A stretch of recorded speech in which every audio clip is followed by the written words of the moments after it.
Hello friends, मैं Vishnu Chechi. Welcome to my YouTube channel the platform of RAS exam में आप सभी दोस्तों का हार्दिक स्वागत अभिनंदन करता हूं। दोस्तों, हमने कल पढ़ा था स्पेस टेक्नोलॉजी में कुछ इंट्रोडक्शन पढ़ा था, उसके बाद में कुछ इंस्टीट्यूट के बारे में पढ़ा था। अब हम पढ़ेंगे कुछ नौवहन उपग्रह, उनके बारे में ब्रीफली डिस्कस करेंगे। उपग्रहों का उपयोग करके हम भूस्थानिक कक्षाओं का पता लगाते हैं, अवस्थिति का पता लगाया जा सकता है। 4 सैटेलाइट की ज़रूरत पड़ती है, 24 उपग्रह आवश्यक होते हैं नौवहन उपग्रह में। IRNSS, जिसे हम Indian regional navigation satellite system बोलते हैं। नौवहन तंत्र के 3 मुख्य अवयव है: स्पेस सेगमेंट, कंट्रोल सेगमेंट और यूजर सेगमेंट। स्पेस सेगमेंट को हम जीपीएस सिस्टम भी बोलते हैं। 2 प्रकार की सेवाएं प्रदान की जाती है इनके द्वारा। एक फर्स्ट आती है स्टैंडर्ड और सेकंड आती है रेस्ट्रिक्टेड सर्विस। स्टैंडर्ड में आम नागरिकों हेतु यूज किया जाता है, जबकि रेस्ट्रिक्टेड में सेना और महत्वपूर्ण कार्य के लिए इसको यूज किया जाता है। अब हम पढ़ेंगे विश्व के कुछ प्रमुख नौवहन तंत्र, जिसमें जीपीएस ग्लोबल पोजिशनिंग सिस्टम जो कि यूएसए का है, क्लोनास जो कि रूस का है, गैलीलियो जो कि यूरोपीय संघ का है, विद्यु जो कि चीन का है, नेविक जो कि IRNSS भारत का है। अब हम पढ़ेंगे फर्स्ट जीपीएस, जिसको ग्लोबल पोजिशनिंग सिस्टम बोलते हैं।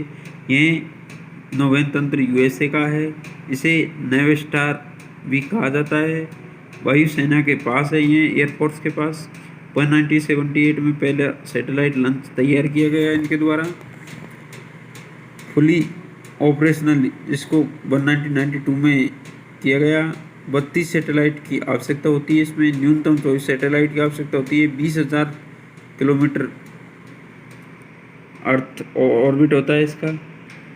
फिर पढ़ेंगे हम IRNSS, जो कि भारत की एक क्षेत्रीय नौवहन प्रणाली है।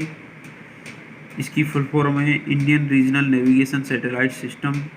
यह भूस्तर कक्षा में यूज किया जाता है। भूतलकालिक कक्षा में navigation with Indian constellation. 1500 kilometre नौवहन सुविधा इसकी। 35,786 किलोमीटर ऊंचाई से काम में लिया जाता है। इनके अनुप्रयोग यूजेज: स्थानीय हवाई व समुद्री नौवहन हेतु इसका यूज किया जाता है। मैपिंग डायग्राम के लिए किया जाता है इसका यूज। आपदा प्रबंधन में भी इसका यूज किया जाता है। मोबाइल फ़ोन में भी यूज़ किया जाता है। सटीक समय निर्धारण के लिए भी इसका यूज़ किया जाता है।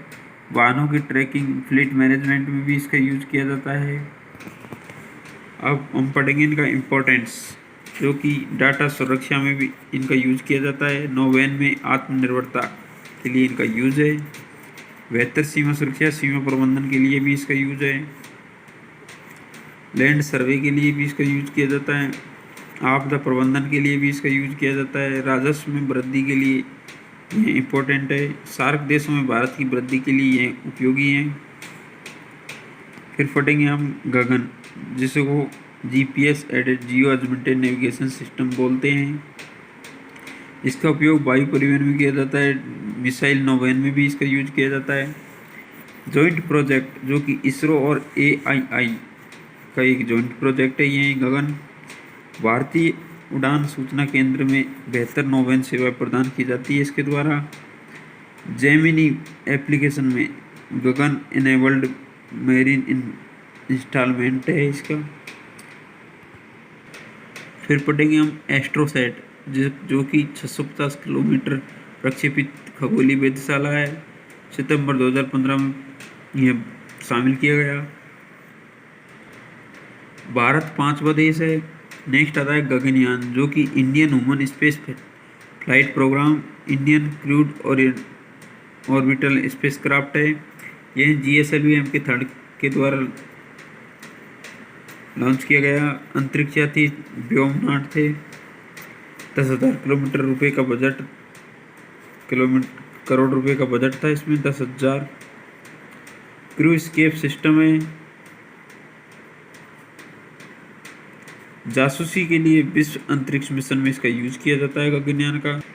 नेक्स्ट आता है आदित्य L1 मिशन, जो कि इसरो द्वारा सूर्य का अध्ययन करने के लिए इसका लॉन्च किया गया। यह PSLV एक्सेल प्रभामंडल के द्वारा प्रक्षेपित किया गया।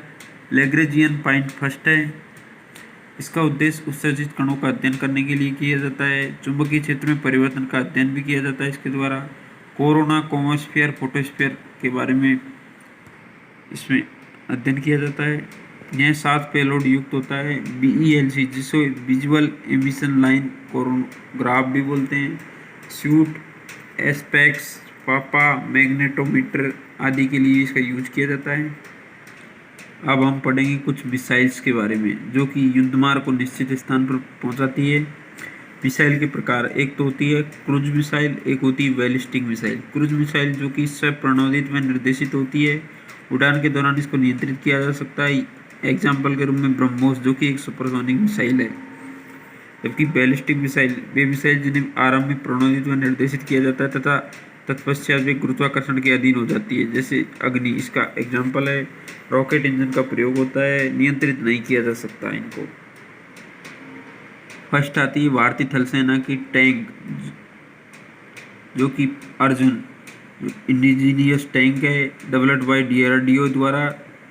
मेन बैटल टैंक है, कंचन आर्म है। सेकंड आता है T-90 बिस्मा जिसको मेन बैटल टैंक भी बोलते हैं। ये रूस में से आयातित किया गया 2001 में।